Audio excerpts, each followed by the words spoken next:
बेटी और बहू में फ़र्क क्यों? एक लड़की की शादी होती है और विदाई का समय आता है। रीना को गले लगाते हुए माँ कहती है, आज से तेरे सास ससुर ही तेरे माँ बाप हैं। तभी कमला बोलती है, चिंता मत करो समधन जी, बहू नहीं बेटी लेके जा रहे हैं। रीना का ससुराल में पहला दिन था। वह सुबह सुबह जल्दी नहा धोकर तैयार हो गई। बहू को देखने के लिए अभी रिश्तेदारों का आना जाना चल ही रहा था कि रीना की सास कमला कमरे में आती है।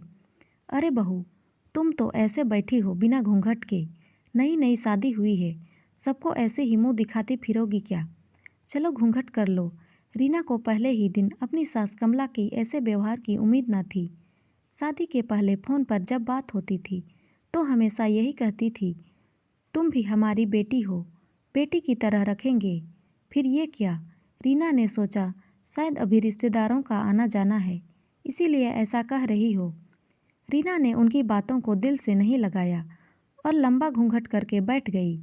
मेहमानों के आने जाने के बाद भी कमला हमेशा रीना को ससुर जी के सामने भी घूंघट करने के लिए टोकती रहती। एक दिन दोनों सास बहू साथ में खाना खा रही थी। तभी बहू को रोटी चाहिए थी। घर में कोई नहीं था तो बहू ने सोचा, खुद ही रोटी उठा लेती हूँ। बहू ने जैसे ही रोटी लेने के लिए हाथ बढ़ाया, सास जोर से चिल्लाई, अरे पूरी रोटियों को जूठी कर दोगी क्या? बहुओं का जूठा छुआ ससुर जी नहीं खाते, तुम्हें नहीं पता क्या?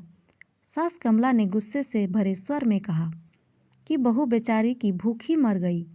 सास हमेशा किसी न किसी बात पर बहू को टोकती रहती थी।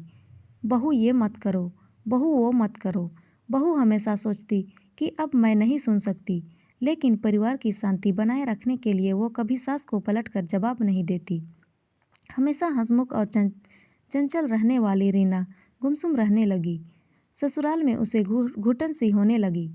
रीना के मायके से जब भी कोई मिलने आता तो सास सबसे यही बोलती फिरती कि रीना हमारी बहू नहीं, बेटी है और हम उसके माँ बाप बिल्कुल बेटी की तरह रखते हैं।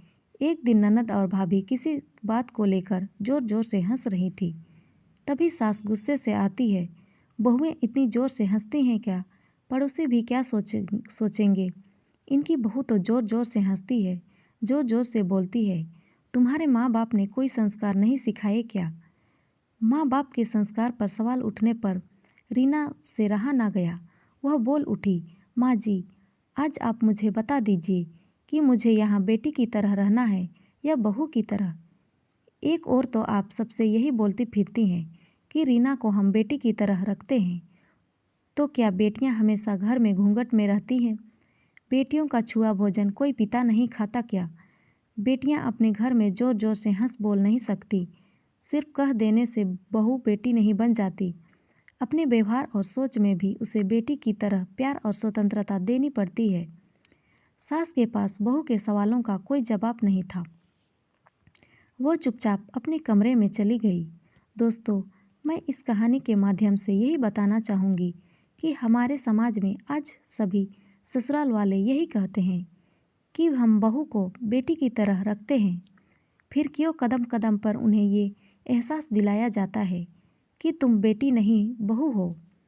सिर्फ बहुओं से ये अपेक्षा की जाती है कि वह सास ससुर को माँ बाप की तरह प्यार और सम्मान दे, और जो लड़की अपने माँ बाप भाई बहन को छोड़कर आती है वह ससुराल में सभी को अपने परिवार की तरह मान लेती है। पर क्या ससुराल में उसे बेटी की तरह माना जाता है?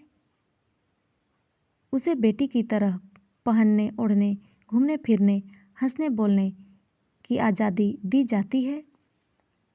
तो दोस्तों, ये कहानी आपको कैसी लगी कमेंट में ज़रूर बताएं।